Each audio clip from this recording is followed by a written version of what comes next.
Alright. What's going on, YouTube? It's James with ThiHammer Fantasy Battle Reports. Got another battle report for today. Is Pacific Rim 2019, round number 5. Guys, you gotta admit, that was a fast-ass intro. Anyways, guys, what is going on? It's your boy James here, and I've got my last battle report for Pacific Rim. And as if you could tell right now, from about like last month, my voice has totally changed from how shitty I sounded in that one video or two videos, right?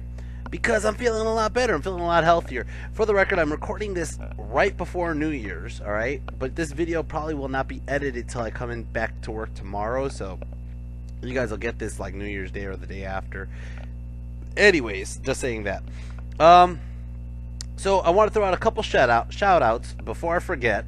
Alright, number one, I got to give a shout out to Kenyon Duncan for A, running this event, and B, finally putting up the individual scores. He put up all the results, and I'll probably put them at the end so you guys can see what the hell I'm talking about. But it gives you a breakdown of who people played, how many points did they get, and such and such and such for each team, right? Which is kind of cool. Anyways, so in this game, first game we played, recap, first game we played Team USA, or Team Motherfucking Murphy is actually the name of the team, Team MFM, which is awesome because their team name is a nickname that I created for Motherfucking Murphy. Anyways, so, we played Team Motherfucking Murphy, we lost. We played Team Ryan Capps' team, which was like BDM or something like that. And we won against them. We played Team Mike Lies' team, Mountain Thunder, and we beat them. And then we played Team Canada, which was also called Team OP, and Team OP beat us. And then finally, we're playing Montezuma's Revenge, which is a mix of San Francisco players with Mexico City players. So this is the first event in 9th Age that the Mexico City community has came out up this way to play with some North American players, or USA players, I should say, because they are from North America. Now, for the record, for clarification here, when I was making Team Mexico, this was like 3 or 4 years ago already by now, I set a call out to see if there was any Mexicans playing. Now, unfortunately, my family is all from like way far south of Mexico. It's like the southern part of Mexico, right? So everybody's like, we don't even know what the fuck you're talking about. Nobody plays this shit out here. So to find out there was a community in the other area of Mexico, in the center of Mexico by Mexico City, that actually, it's awesome. It's actually pretty cool that there's not only a community, it's a big community. It's like, I want to say Jorge told me it was like 30 players. So, that's pretty awesome. Okay, now, get that out of the way. Second thing I want to mention about the team is the team's name is Montezuma's Revenge. For those of you Americans, or anybody who is actually watching, because there's a bunch of Europeans who watch my videos too, who don't know what Montezuma's Revenge is, okay, I'm going to give you guys an idea, alright? If you've ever gone to Mexico, they tell you not to drink the water, okay? Now, Montezuma used to be this, it is a quick history lesson, and an ambulance driving by. Quick history lesson. Montezuma used to be this Indian chief who ran Mexico, alright? And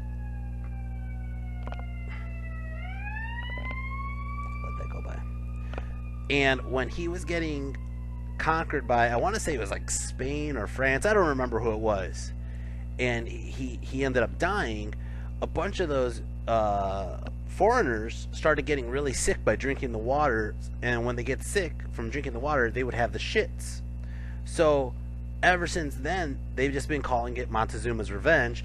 Whenever you go to Mexico and you drink the water and you have to take a shit, a diarrhea shit, alright? That is what it is, and I think that's fucking hilarious. Anyways, sorry about that, but that's just a funny story for me. So we're playing this game, right? And again, like I told you guys, the last 4 games, I am so fucking sick. I don't want to move. I'm sweating up a storm. I probably have a picture. I probably can show you the picture, how bad I was sweating, because I sent one to my girlfriend. But I was just like there, and Jorge actually hung out with me the night before. He was actually really cool about it. He understood I was sick. He was kind of excited to meet me and my brother, because it's just kind of cool. It's kind of cool to see somebody who from your country who plays the game, and it's especially since it's more rare out there. In the United States, there's communities set all over the United States. There's communities in the East Coast and the West Coast and in the Midwest, and you know, So it's like all around, but in Mexico City, it's just Mexico City right now. Who knows if it'll spread? Anyways, so we hung out the night before. He actually he looked at me and he goes, "You look worse than you did earlier in the day." I was like, "I know, man. I feel out of it." Now, his captain for his team was one of the players. I want to say it was Sean. I want to say it was Sean Straw. If it's not Sean, I'm sorry if it was like Drew or Scott, whatever. But Sean comes up and he runs up to another table and he's like, "I want to pick my guy over here." And I'm like, "Dude, man, I am not chasing you down tables, man. I can barely fucking move here. This is the guy we're gonna throw out." So we throw out a guy and we switch the cards, and then we throw out 2 players and switch the cards back, right? And as we do that, that's like how you're supposed to pick. That's how it is in ETC. That's how it is in Strength in Numbers. That's how it is in what is that, Colonial Carnage. That's how it is in every team tournament I've been to, right? That's fine. That worked out fine. Then, since there's an odd man out, what we did was we put the card down, and then that person we would be able to pick the next 2 cards, right? Well, I want to say we threw out my brother, right? And we threw out my brother with the expectation that we'll be able to pick for me. As we're going with that, as we drop my brother, he passes us his card, we pull out 2 cards. Now, what we've been doing every round before this was just picking one of those 2 players to play the card that they gave us, and then the last card we have in our hand is going to be the card that they will have in their hand, right? Because there's only 3 cards left. There's not 4 cards. And he goes, no, we pick for Jesse. And I go, no, I'm pretty sure we picked for Jesse. Now, it's not necessarily how it's done in ETC or any of the other team tournaments, but it's the way we've done it for the last 4 rounds. And the reason for that is because the odd man out card, basically. Since there's an odd man out, you pick for one, and then there's one card that you just have no choice. And he goes, no, you switch it. And I was like, dude, I'm pretty sure you don't switch it. I don't know, though. And again, I'm out of it. There's no logic talking in my head right now. There's just kind of reflex in my head right now. That's all I have. That's all I have going on. But my expectation when I threw Jesse out was to pick for the 2 guys I have in my hand, right? Well, he's arguing with me, and he's like, we're going to call the TO. So he calls Kenyon Duncan down. Kenyon Duncan's like, no, it's the way Sean's saying it. And I was like, are you sure, man? It's not, this doesn't sound right. We just did 4 other rounds where it was the other way. And if we were, like, I would have dropped somebody totally different. Now, looking at the list, honestly, just be honest, like, right, just a quick overview. Empire, I really want to play double cannons, but I will. You know, it's not a big issue. Let's see. The Orc and Goblin player, I have no problem playing against. The Dread Elf player, I love to play Dread Elves. And the Ogre Cons, I have no problems. He only has 1 cannon. I would totally love to play the Ogre Con player. So it's not anybody that I really care to not play against, except their Vermin Swarm player. I would hate to play their Vermin Swarm player. You know why? Because the double Dreadmills and all the artillery. I'm talking about rotary guns, globe launchers, gutter blades, freaking assassins. Jesus Christ. I'm like, I don't want to play that, man. And again, I am totally out of it. I'm totally not paying attention. But Sean is like, no. We got to pick. We get to pick for that guy, and you get to pick for that one. And I was like, fine, fuck it. So we picked for Jesse, and Jesse, my brother, he ended up giving us the option of the Orc and Goblin player and somebody else. I forgot who it was. And I was like, you know what, just play the Orc and Goblin guy, Jesse, because I know my brother knows the Orc and Goblin army from playing me like over 15 times in just 9th Age alone, not including UB games. So I was like, just play the Orc and Goblin guy, Chew, you'll be fine, right? So my brother's like, okay. So then when we get the cards back, all of a sudden I realize I'm playing George. And I'm like, fuck. God damn it. So one guy I didn't want to play was Jorge here. Jorge Martinez. Alright, well, so I'm going to go ahead and play Vermin Swarm. Let's go over this game. Oh, man. Alright, anyways, he's a great guy. For the record, he was actually a really good sport. He was really conscious of my sickness, and he was just trying to like be really cool. He gave me the same advice Murphy gave me, which was like, if you want to just call it 10-10, and you know, if you want to just rest, let me know. And I was like, no, I'm gonna play the game. Let's play the game. So we go ahead and we play the game. All right. Anyways, Magic, I ended up getting a Scorching Salvo, Pyroclastic Flow, Enveloping Embers, Fireball, and Pentagram of Pain. Here's a quick screenshot of his army. You could try to look at it, magnify it. I don't know what the fuck you're going to do, but you could see it. But I'll try to read it out really quick. And we're playing... it's Dawn Assault, so you don't get a quarter of the table, I want to say, or is it Marching Columns? I think it's Dawn Assault. I want to say it's Dawn Assault, right? So I started on the right side here where I think I just dropped... Did he drop everything? Let's see who takes first turn. I think I take first turn. Yeah, I take first turn. So I drop everything. What I ended up doing is it's Spoils of War. You got to grab the 3 tokens, right? So there's 3 tokens out there.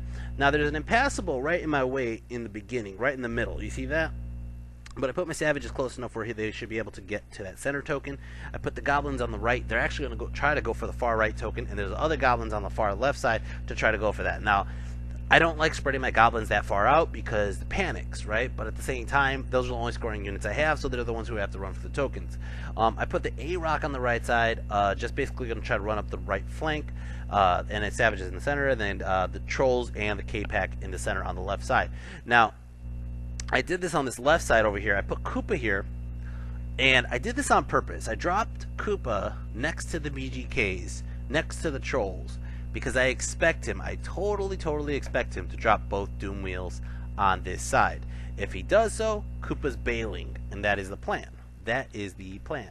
Alright, so my Spider Rider scout all the way over here, and let's go over his side really quick. On the far right side, he has his Pendulum with his Brotherhood. He has a unit of Clan Rats. Now, the Pendulum has 24 Brotherhood. The guy on the Pendulum has Occultism, with obviously Putrid Protection and Plague Flail. Now he has, in no specific order, he has Ratted Arms with Spears with Endless Worm. He has another unit of Ratted Arms with Spears, Endless Worm. Then he has 2 units of 40 Slaves, okay, which I find awesome, to be honest, because they're so fucking cheap. They're only 175 points. I don't care. I know we've had multiple discussions about with my own friends, the Juice Crew, and people in Team Mexico, that of bringing the giant rats because they have Swift Stride and whatever, and the stat line's a little bit better. But for 175 points for 40 bodies, they hold Steadfast a lot better, and that is actually pretty impressive. Anyways, so yeah, we have the Ratted Arms, Slaves, Ratted Arms. He has 2. I want to say those are the rotary guns. And then he has actually a globe launcher hiding behind the impassable. He has another slave unit. He has 6 Jezzails or 5 Jezzails. I want to say it's 5 Jezzails, 2 Dreadmills on this side, and then he has that assassin unit, but they will ambush up. It's a unit of gutter blades with an assassin in the unit. Alright, anyways, so turn 1. Like I said, guys, in the other videos, I'm going to say it again. I am out of it. I have no stamina right now. I'm having a hard time breathing. I am not paying attention, so everything here, picture-wise, is on reflex. Okay, everything, the game, is on reflex, because I am not even taking pictures of movement for some goddamn reason. I didn't even take a picture of the little hand that says turn 1. It just goes right into Fireball. Fireball! Let's see if I can find some picture of some movement. Here you go. Here you go. Here's a good picture. So this was my turn, or my movement, I should say. Anyways, so the trolls went up, straight up in the center, basically threatening up everything. The savages kind of went up, going straight for that objective. The goblins started to, but I didn't want to march into that ruins, that sandy area on the right side. We called it ruins. My Spider Riders ran up to the flank of his Pendulum, and so did the A-Rock. The A-Rock ran in a diagonal into the flank of his Pendulum, so that way it's causing a threat to his Pendulum where he has to turn to face the A-Rock, or he has to go towards the savages. But basically I'm trying to get him in a pincer. Okay, up on the left side, let's go back to the magic. Go ahead, and I do a fireball. I end up hitting the Jezzails because the Jezzails were a little bit further, and I was like, this is my only chance to really hit the Jezzails with a far fireball. I hit them, I kill one, and I do a wound to another. But that's all it really does. They don't panic. Go ahead and I do a Pyroclastic Flow. And this one, I think he tried to stop my Embers, or he was saving to stop Embers, or Scorching Salvo, because Scorching Salvo would have messed them up from here. So I go ahead and do Pyroclastic Flow, and I hit the freaking Doom Wheel, and boom! I end up doing 3 fucking wounds to the Doom Wheel. 3! So that sets me up for this part right here. The BG motherfucking K's. Boom! Just shot the crap out of the Doom Wheel. And right away, Jorge was like, oh shit, I made a mistake. I put KOOOPAA on that left side as bait. I was wondering, because dropping everything to go first, I kind of wanted to let him go first, but then I think he just dropped one unit, and I was like, he's going to just unit me to death to figure out where I'm at, so I'm just going to have to go. So I was curious if he was going to drop a doom wheel on both flanks, or if he was going to double up the doom wheels. He ended up doubling up the doom wheels, and he put it on that more expensive spider, which is the one he's supposed to. But at the same time, I put the BGKs there just for this reason, to kill that doom wheel. So I killed one doom wheel. Nobody panicked. Nobody gave a fuck. Let's go to turn 1. Vermin Swarm. Vermin Swarm turn 1. As you can see, this is the old picture that I already showed you, but he doesn't do much moving up. He does, but not much. Basically, he's setting up his artillery right now. Actually, I take that back. On the right side here, he uses the impassable to block the flank from the A-Rock, which is fine. And then basically, the impassable in the middle is kind of chaffing up his unit, because his unit's so big of the slaves that it's hard to maneuver, right? The clan rat unit, they're fine, but everybody else, he's just setting himself up for magic and shit. And then this looks like this on the left side, and as you can see, KOOOPAA did not creep up at all. Magic, he ends up doing, what is that called, the swarm spell. It ends up killing off 4 of my forest goblins. At this point, I think we were talking, and then I go, you know, they have banner or discipline. He goes, oh, there was no point, he's not going to cause a panic, right? So he goes ahead, he does Will o' the Wisp here, and this one caught me off guard, because now I have to go random movement on my trolls, and I was already planning on charging the trolls. Alright, he ends up shooting me over here, kills off 3 more of my forest goblins. He did not like the fact that they so easily handled his doom wheel. Alright, rotary guns shoot, and I think that's the ones who shot the freaking... Actually, the rotary gun shot, I want to say the trolls, and they didn't do any wounds, or they did like a wound, and he was just like, son of a bitch. Alright, and then the Giselle shot at KOOOPAA, even though KOOOPAA retreated a bit, and I think I got like a wound. Alright, let's go into Orcs and Goblins, turn 2. Orcs and Goblins, turn 2. I'm going to go ahead, and I don't have pictures of my movement again. This is as close as you're getting, is this picture right here. As you can see, the trolls just kind of stumbled forward. I didn't even know how that worked. Do I have to do stupidity if I'm random movement? How does that even work? I don't know. Alright. But basically, I'm just going ahead and just trying to jump on the objectives at the current moment. Magic, go ahead and I do a Scorching Salvo, and as you can see, this is already the damage. I did 1 wound onto the Doom Wheel. I did 1 wound onto the Giselles. I killed off a couple rats. I think I only did 1 wound onto the one Rattling Gun, and the other Rattling Gun is totally fine. I'm gonna go ahead and start shooting here with the BGKs, and I just rack up freaking like 4 wounds onto those Giselles.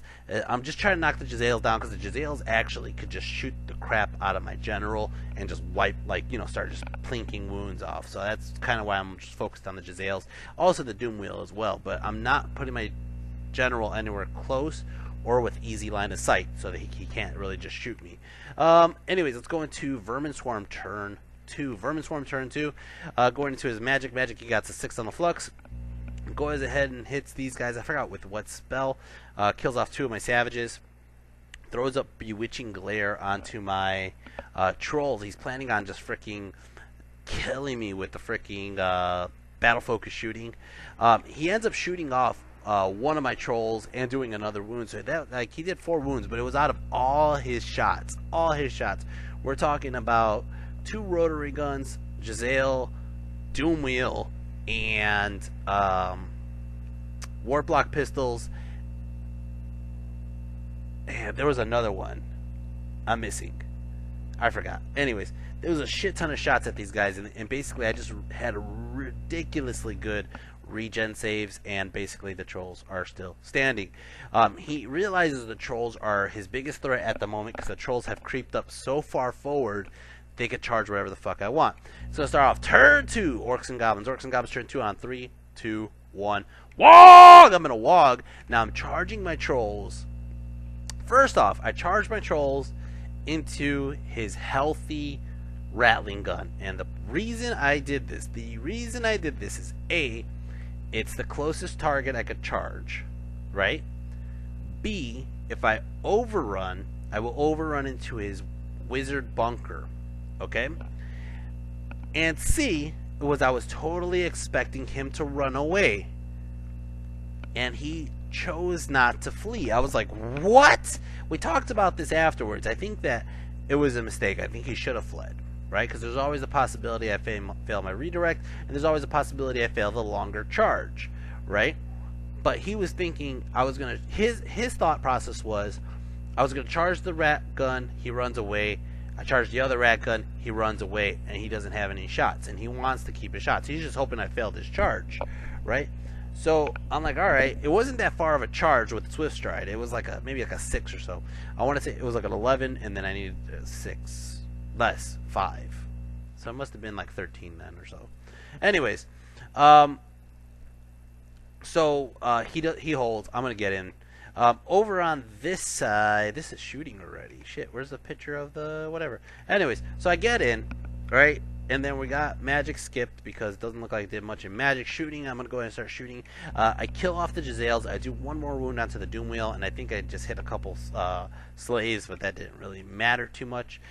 Over on this side right here, so the trolls kill the freaking the gun, right? And I will overrun right into his general's bunker. That's about it. It's going to start off turn 2. Vermin Swarm turn 2. He charges his slaves into the flank of the trolls. Now, totally expected this. What I didn't expect was him to fit because of the terrain. The terrain is right there. Basically, he's able to fit, but I think he just gets like one guy not really in. Now, over on this side, as you can see, I'm just kind of fucking with him with the A-Rock. Moving the A-Rock to his rear, more or less, and then I conga line my Spider Riders. The reason I did this was to force him to take a frenzy check, but also so my Savages could just walk up to the center objective, grab the center objective, right? So Savages went up to the center objective, grabbed it, and basically what I've been doing, because there should be 24 of those guys, is I've been shooting them every round with the Green Guard on this side, right? So the Green Guard's been plinking wounds, plinking wounds, plinking wounds, and then the A-Rock was threatening the rear, but I really didn't want to charge the A-Rock in unless I had the K-Pack or the Savage Orcs to help assist kill the Brotherhood here. I didn't really want to fuck with it, to be honest. Over here, his ambushers pop out, his freaking gutter runners, and then, as you can see, he charged the flank there. Magic, he got a 1 on the flux. Goes ahead, I want to say he tried to do a... I don't even know what he did with the magic. I can't read that card right in the middle. But it looks like he gave me the wheel turns onto my trolls, which sucks. This really sucks. I couldn't really do much about it. I think I tried to stop it, and I think he just outdiced me. But he goes ahead and he ends up start killing my trolls. My trolls do a good job at holding, though, with this armor saves and regens. What I end up doing, which is I realize I'm going to die. I realize that, like, this is just going to happen, right? I end up using every attack I have to try to assassinate his wizard, his general. So I go ahead and I go for it. I just throw every attack I got. I end up doing 2 wounds onto his general, but I'm going to run away and die, and he's going to chase me down. Now, he chases me towards, like, the center of the table, right?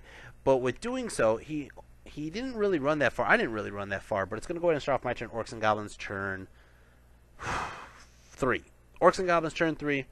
I'm going to start doing some crafty charges here. Now, as you can see on the right side, his pendulum ended up in the ruins. He ended up losing a couple guys in the ruins. So what I do here is I'm going to charge the K-Pack into that globe launcher and hopefully hit the flank of his clan rats there, right? So I charge the A-Rock into the clan rats, all right? Now, my Savages are trying a long charge into his general's bunker. If I get into his general's bunker, I'll just destroy it with the Savages. Savages lost a couple bodies from magic, but that's about it. Over on this side, what I end up doing is I use my triple march banner because he tried to assassinate my wizard bunker, my BGKs. So I use my triple march banner, and I march way up there to the flank of his Doom Wheel, and basically that's the new target for the BGKs. KOOOPAA comes this way, and I'm going to try to do some breath weapon onto these guys. I think I'm a little too far for the breath weapon, so I'm going to just start shooting them with the mean guard. My general is in the center, but basically my general is just trying to hold leadership on what's around. And let's go into magic. Magic, I go ahead and I do a fireball into his Doom Wheel. He stops it. I go ahead and I do a pyro flow into his Doom Wheel. He stops it. I go ahead and I do an enveloping embers. And he's like, son of a bitch, because I don't even need line of sight to this. Hit his general's bunker, kills most of the unit, really, I was just trying to get that last wound on his general, but his general fucking lives. God! I only need to do 1 wound on that fucking T3 bastard. Fuck him. Alright, so over here, I'm going to start shooting the freaking BGKs. My bazooka, boom, destroys the fucking Doom Wheel. Good. Now, the K-Pack did hit the globe launcher, but the overrun would actually have me hit either the terrain or the spider. I could not get the flank of his guys here, which is totally fine. It happened. Obviously, the A-Rock just beat the shit out of these guys, but they're going to stick. They're going to stick. The general's right on the other side of that, impassable, so they're going to stick on us steadfast. They did do 3 wounds onto the spider. Or it looks like he did. No, he did 3 wounds onto the spider, 3 wounds onto the K-Pack, I see. And it's going to go ahead and start off turn number 4. Turn number 4, I think I'm off on turns. I don't even know. I have no fucking clue. Yeah, I went from like 2 to 4. What the fuck? 2. I think this is turn 3 and I just have the dial wrong. Whatever turn this is, I think it's turn 3. So, I fucked up here. I really did fuck up here. His assassins could still see the flank of my BGKs. And it's not that far of a charge. I want to say it's like an 8, which it's possible for him, you know? And I realized it a little too late that I just put myself in a bad spot to get fucking shot, or charged. So I was like, son of a bitch. So he's like, aha, I'm gonna charge you with these assassins. And as you can see, I did shoot a bunch of the gutter runners, and I was just like, fuck, I'm gonna flee. And he's like, what? And I was like, yeah, I just fled with my BGKs. Now I have a 50-50 chance the BGKs stay on the table. We'll get there when we get there. Alright, now since I failed to charge with the savages and his general's bunker, he decides to countercharge with his slaves into my savages, and he's gonna hold me there for quite some fucking time. Magic got a 5 on the flux. Don't really know what he did. He tried to do a wheels turn here, and that's the only one I stopped. So basically anything else he wants to do, he could get off. What ends up happening here is the A-Rock just destroyed. He does another wound to the A-Rock, but the A-Rock just destroys this unit. I mean, it destroys this fucking unit. Chases him down. And not only that, but the angle the A-Rock is in overruns because I have to chase them. And I roll like an 11, and I get into his other unit of slaves over here, and he's just like, shit. As you can see, this is a picture of my turn 4 or 5, whatever turn that says at the bottom is probably the right turn. Okay, so let me explain this picture right here. My savages are stuck in combat with his slaves. Okay, I know the savages will probably win combat, but at the end of the turn, the slaves just blow up. Okay, so this is a Hail Mary. At the current moment, I have 1 objective on the savages, and I have 1 objective on the mean guard. Okay, so I have 2 objectives. The one on the right side is not contested at all. Nobody took it, right? The A-Rock's gonna hold. Hello. The A-Rock's gonna hold that giant block of slaves that I ran into, right? So if I charge my general into his general's unit, all right, and try to assassinate his general, that's fine. But what ends up happening here is if he charges into my savages from the rear with his plague pendulum, I'm going to lose the savages and I'll tie the objective, which is going to suck, which is really going to suck. So what I end up doing is I end up charging the freaking goblins with the bow and arrows into the rear of his fucking pendulum. And he's like, what? Why? And my reasoning for this is I have 20 goblins. Granted, I'm charging through dangerous terrains. I think I lose 1 in dangerous terrains, right? But if I charge in and he doesn't kill all 20, he has to make a frenzy check to go the opposite way to chase. So that's what I go for. That is what I'm hoping for. That is exactly what I know I'm going to lose my goblins, right? But my hope is that he chases the opposite way, and then it leaves the savages just to rip apart all his units on this side, right? So my general gets in, boom, over here. Cool. Now his general is in big danger. He does have a champ. No, he lost the champ in the embers. He has his BSB, and he has his general. That's it, right? These guys do charge in. All right. My BSB rallies. My BSB rallies. He's like, you got to be kidding me. He's like, that is so hard to do. He's like, you know, you should have been able to keep running. And I was like, nah. So I moved KOOPAA closer. I moved the mean guard closer. And basically Baxter's going to pick them off, and then KOOOPAA, I think, wants to finish them with the flame breath, right? Like I said, this is all how it looks on this side. This side, magic, I got a 5 on the flux, and like I told you, I finish off the freaking assassin unit with pyromancy, breath weapon, and shooting. Holy crap, kill that unit. Alright, over here, he ends up killing 16 of my guys. Oh my god, that's horrible.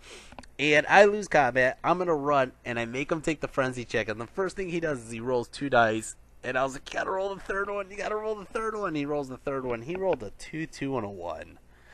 Son of a bitch. Oh, man. My general, he gives me his BSB, so I charge in. I do the impacts on the BSB. I kill the BSB. He's steadfast. He sticks on his steadfast. That kind of sucks. I was hoping to just blow up his general's unit. But on the other note, look at where the A-Rock is. The A-Rock just starts freaking eating that slave unit, pops like, I don't know, 10 or 15 of them. He rips them apart pretty bad, and they fail their steadfast check, and they just pop. So now the A-Rock's looking towards the center of combat where everything's about to happen, and it's going to go into turn 5, I guess. Vermin Swarm, turn 5. He charges his pendulum into the ass of the savages. That's going to happen. He gets in.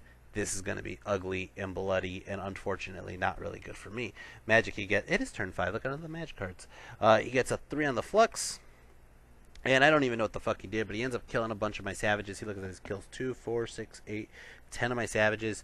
Savages go back, and I think I just started working on his... I thought about this while he was attacking me, but I think I actually start killing his slaves. And the reasoning I started killing his slaves is that way if he overruns, which he will, he overruns towards the ass of my general, so he'll have a rear charge, right? The thing is, the slaves don't have a champ, right? And he will have a charge, big rear, okay? But I don't want him to have ranks. So I start killing his ranks of his slaves, realizing the pendulum's going to be stuck in combat anyways, or stuck out of combat anyways. So he overruns, he chases, he gets the ass of my general. Then the question came up, doesn't he ignore his unit, and can he just overrun his pendulum into the ass of my general? Which would make sense, except for the fact that he can't, his other unit can't be, you know, he needs enough space, and that pendulum creates a huge boundary rectangle, so he wouldn't be able to actually end with the slaves anywhere. Even where the slaves were, the pendulum doesn't have enough space to clear them by itself. So it's going to start off turn 6, Orcs and Goblins, and you know, this is the part that really screwed him up, is the fact that the A-Rock blew up his fucking slaves. My general killed off his wizard. The A-Rock comes in and boom, right into the flank, and this is basically game over here. It's gonna go to magic. You got 3 on the flux. Go ahead and do a fireball. And this is another plan I have. As he killed my savages, he ended up taking the objective token, right, which is a pestle right now. So I decided the pendulum is not a scoring unit. The scoring unit are the little brotherhood, and he only has at the time I think like 10 or 11 of them left. So I go ahead and I hit him with a fireball, kill off a couple. I go ahead and hit him with a pyro float, kill off a couple. He's trying to stop him, right? Go ahead and I start shooting him. I shoot him with the mean guard, and I shoot him with the BGKs. I end up killing off the unit. The token falls, and I got the objective. I don't have a picture of the guys getting shot. Over here, I just rip apart the one unit. My general attacks backwards to try to break ranks, and then the A-Rock just finishes off the unit in the front, causes both units to pop and run. And basically, the ratted arms, or the ratted arms, I chase them with Zod. Zod will run towards the edge of the table. My whole goal was to run the 12 off the table, but Zod ran like a 9. So it leaves him where he could charge me. His last turn, turn 6. He charges in with his pendulum, gets Zod, and kills Zod. He does kill Zod. Zod does 1 wound onto the pendulum, which I forgot to put in the score. Anyways, so that's the end of the game. Let's go over this. I have a bunch of things I got to go over. I got to go over the end of this game, the end of how our team did on this round. The end scores of all the teams, more or less, who won the tournament. Then I got how my army did specifically, and anything else after that. So let's go over that one at a time here. End of this game, I ended up getting the objective, which was huge. I killed everything except for his pendulum. Everything else is dead on the table. He ended up killing my general. He didn't kill my VSB though, and he killed a bunch of my good units. So the score was really tight. I think it was a 14-6 before objective. I got the objective though, because like I said, pendulum's not a scoring unit. He can't hold the objective, so I killed everything on his pendulum's unit, and basically leaving him with taking away a 17-3 victory for the Orcs and Goblins. Now, for the tournament in whole, or this round in whole, my brother ended up getting a big win. He ended up getting or not a big win, he got a medium win, a 13-7 against Fair Ramirez, and there's an ambulance. And then I want to say Neil got a 20-0. Euron got a big win. I'm going to try to sneak down there while this ambulance goes by. Team fake rules. Yeah, Euron got a 15-5 on his guy Scott. Jesse got a 13-7, like I said. Pablo lost against Sean Straw. I got a 17-3, and Neil got the 20-0. It basically gave us a huge win against Team Montezuma's Revenge. Now, for the record, Montezuma's Revenge was actually doing a pretty decent score. Unfortunately, this knocks him down, way down to the bottom. That round 5 loss was just pretty huge. But they were good guys. George was an awesome guy. He understood that I was sick, and he was really cool. We're excited to... we brought this up before. I know I brought this up before. It's my brother's idea. But basically running a tournament in Cancun. And so they were talking to my brother about it. It's something in the works. It's definitely something we're going to do. So just stay tuned if you guys are interested in taking a vacation out in Cancun, play some games of Warhammer, or 9th Age I should say. And yeah, what's going to happen soon. Anyways, besides that, let's go over the tournament overall. So the tournament overall, first off, big thank you to Kenyon Duncan. He ran a great tournament. I was sick as fuck. I couldn't deal with shit. I couldn't even eat shit. I really couldn't eat shit. So I pack up my army and I go to Alan's car and I pass the fuck out in Alan's car. I don't stay for the award ceremony. I don't care who won best paint. I don't care who got... The only thing I try to do was get us into 3rd place. That was my main focus. My main focus was to get us in 3rd place. Now here's the scores. And I did not get us to 3rd place. I swear to God, I tried so fucking hard to get us in 3rd place. But we were shy by 2 points, and I'm blaming that, if you guys are watching, I'm blaming that on paint. And I have 2 players I'm looking at who don't have good painted armies. Because I know my brother's army's painted well, mine army's painted well, and I know Neil's army's painted well. So you guys can figure out the rest. The process of elimination. Anyways, but we did lose by those 2 points, 3rd place, which kind of sucks. But at the same time, it is what it is. Okay, so so the person who took 3rd place and took best paint went to Team Motherfucking Murphy. That is actually what MFM means, is Motherfucking Murphy, and it's awesome because that's the name I gave Jake Motherfucking Murphy. So Team Motherfucking Murphy with Justin Berge, Jeremy Schweitzer, Jeff Durham, and Ben Kerr, and of course Jake Motherfucking Murphy. All right, so that's 3rd place and best paint. Going into best sportsmanship went to Team Caps, which is Team BDW. I have no idea what Team BDW means. I never asked. I was totally out of it. It's a picture from the picture here. On the left, that is Gene Phelps' son, Brandon Phelps. We got Joe Finlayson, Josh Stewart, and Ryan Capps. They're missing 1 member, Sarah. And then, of course, we got Kenyon, who ran the tournament. Going into 2nd place. 2nd place. This is the biggest upset here. The biggest fucking upset. 2nd place went to Team Salty Sharks. Team Salty Sharks took 2nd place. And you know what? I'm going to say it again. It's because of paint. Because Team Salty Sharks actually had the highest score in the tournament. But they probably had some of the shittiest painted models in the tournament. Minus Jeremy Schweitzer. Jeremy Schweitzer's stuff's painted really well. Joe Flint's is not that bad. But you can figure out the rest.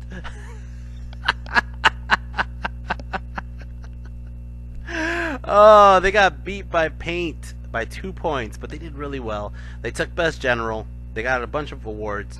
From the left, that's CR Dunn. He's from Europe. We got Len Sikowski from Chicago. We have Jeremy Gottschalk from Ohio. Then we have Adam Tonka from England and Joel Flint from Virginia.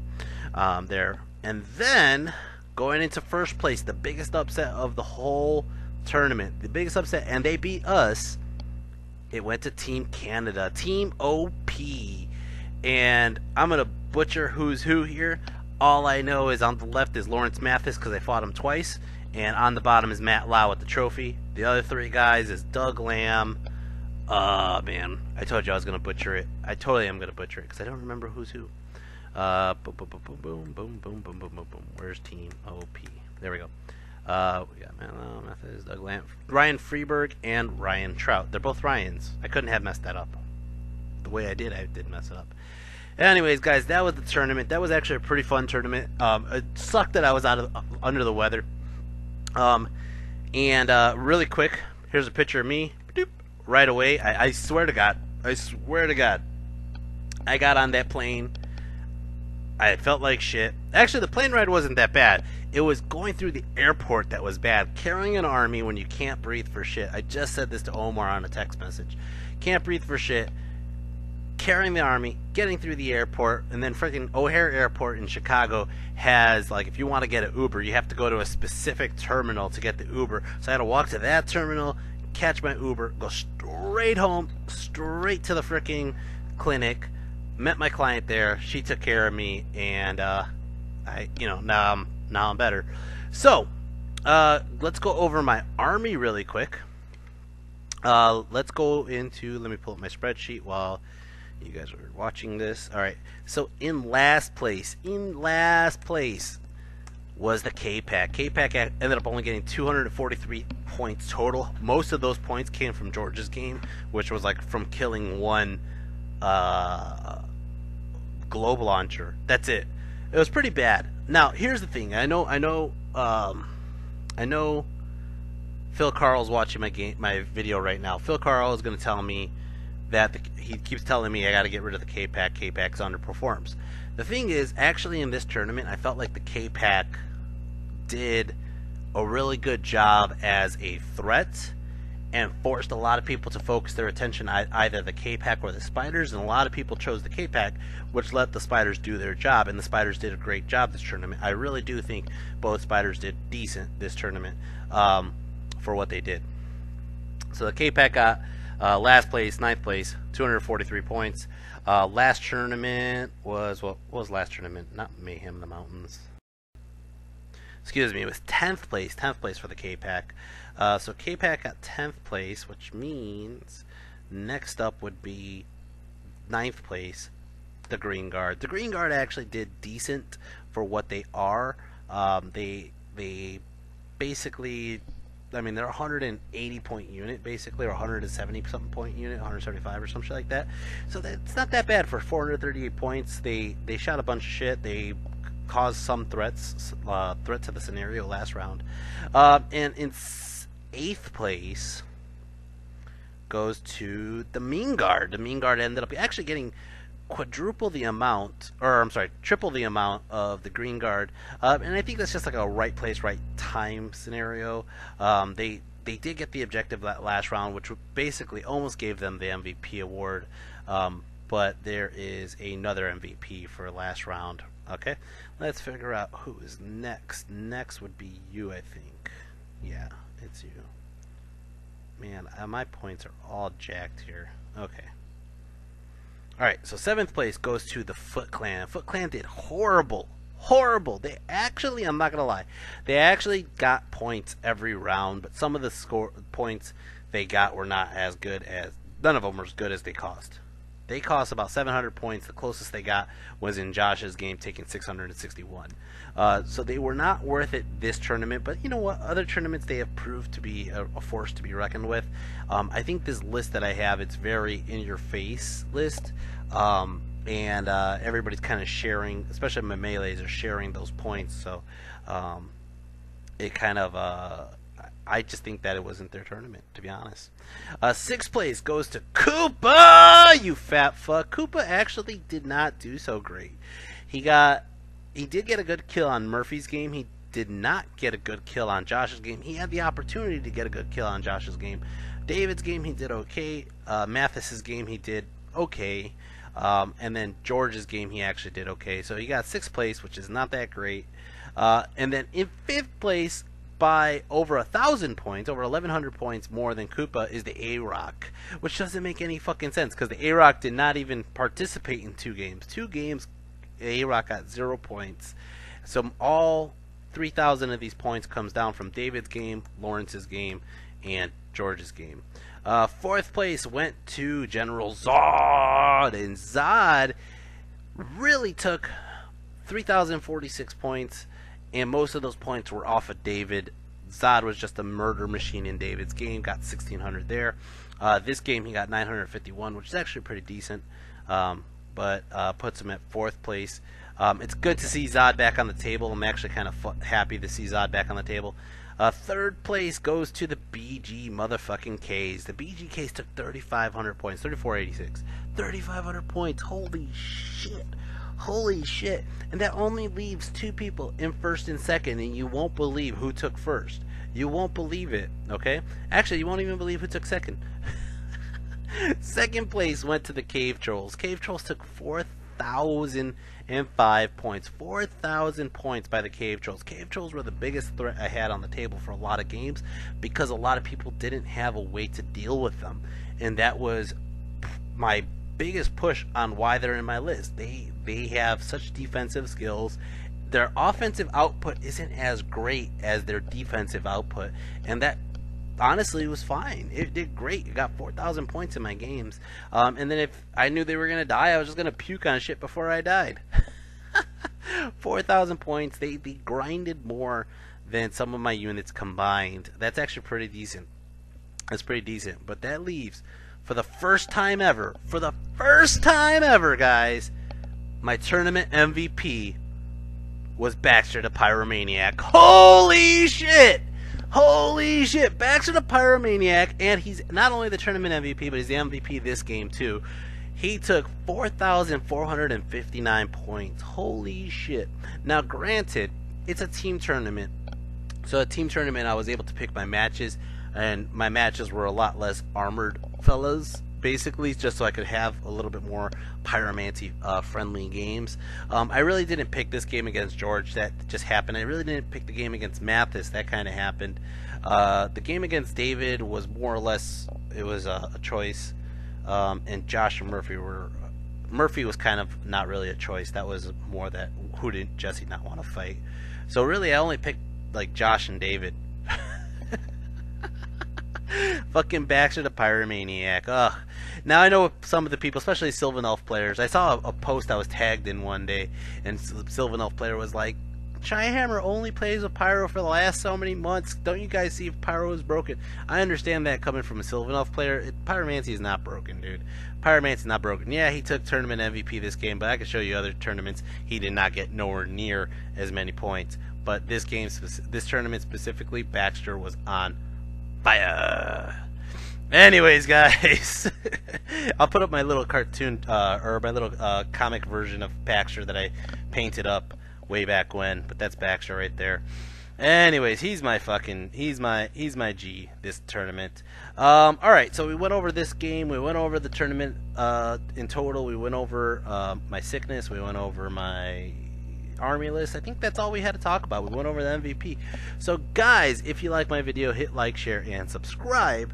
I'll be putting up more videos shortly. I actually have 2 more games coming. I have a game against Luke Nickel in Chicago, and I have a game against Fergus in Chicago. Fergus ran a one-day event, kind of, for Chicago guys at the Dice Dojo, and we got some games in, and currently, that's the 3rd ambulance or 2nd, I forgot.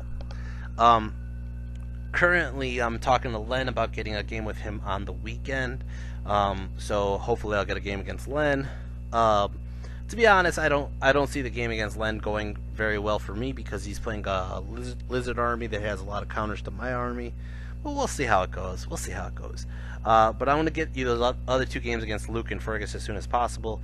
And like I said, if you guys like my videos, hit like, share, and subscribe. If you guys would like to show further support, go to my Patreon. All donations are extremely welcomed. I don't make much money, I'm going to be honest with you guys. And I know somebody told me one long time ago to stop begging. It's not really begging. It's basically, I'm a content creator. If you're enjoying my content, you could always show your support by going onto and donating anything. $1. It's not much to you, but it adds up to me. And if you guys don't want to go on to Patreon, you can always go to my PayPal. PayPal links down below. Helps me get to ETC. And yeah, that's basically it. Alright guys, until next time, take care and peace. Oh, wait. There's one more thing I would like to talk about. Sorry. Rewind. We're going to go over how the tournament, I'll print this up really quick. You're going to see all my tabs, my bajillion tabs. Alright, let's see. So we have how the tournament singles went, basically. So these are how each player did overall in the tournament. Ciaran, I don't even know how to say his name. I'm going to always butcher your name, Ciaran. But basically, he took first place. He got 90 points. He was on Team Salty Sharks. Omar Karat, and if you guys don't remember who Omar Karat is, he's my round 4 in Mayhem in the Mountains. Anyways, so Omar Karat is a rat player that I play all the time, or I used to play all the time on UB. I haven't played UB in a while. He got second place with 87 points, tied with Joe Finlayson for 87 points. Doug Lamb from Team Canada got 79 points. Adam Jones from Team Salty Sharks got 5th place, 79 points. Micah Pierce, I have no idea which team he was on, 77 points. Jeff Durham, 76 points. Neil Hamilton, my guy here, taking, I want to say that's 8th place, 75 points. Ryan Capps taking 9th place. And then myself, I got in the top 10 with pneumonia. I feel like Michael Jordan that one time that he was sick as fuck and he still played a hell of a game. Alright guys, that's about it. That's all I want to show you. Alright guys, peace.